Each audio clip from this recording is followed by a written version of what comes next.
Guys, so magluluto tayo ng pork chop adobo. Ayan. Ibabad muna natin kasi galing siya sa freezer. Next is yung ingredients niya. So bali meron tayo ditong bawang, sibuyas, black pepper, dapat puti, soy sauce, at saka vinegar, leaves, pork cubes, magic sarap, at asukal para magpantay yung lasa. So yan na lahat guys, yung ingredients niya. Mamaya ulit. Nagdagdag pala ako guys ng patatas kasi baka nasira, nasa rep pala siya. Piprituhin muna natin siya.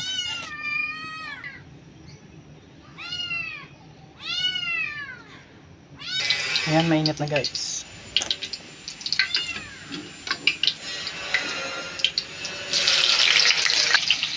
Ayan. Gusto ko yung ma brown para masarap. Okay na siguro yan.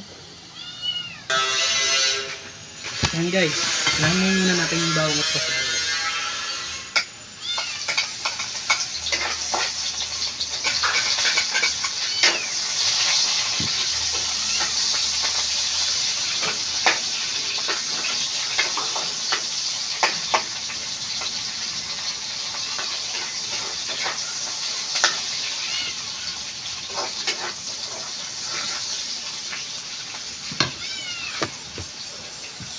Tulo na natin.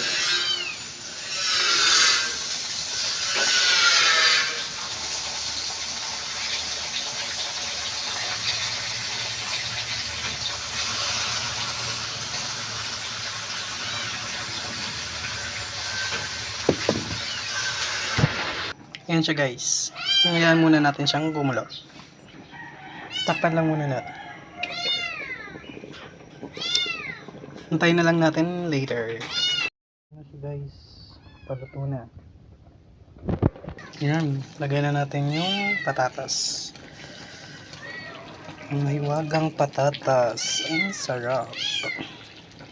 Aray ko. O yan na siya guys. Ready to eat. Maghapon na namin yung ulam. Baka mabutan pa nga yung butas eh. Thank you. Don't forget to like and follow. Yan na guys. Ready to eat na tayo.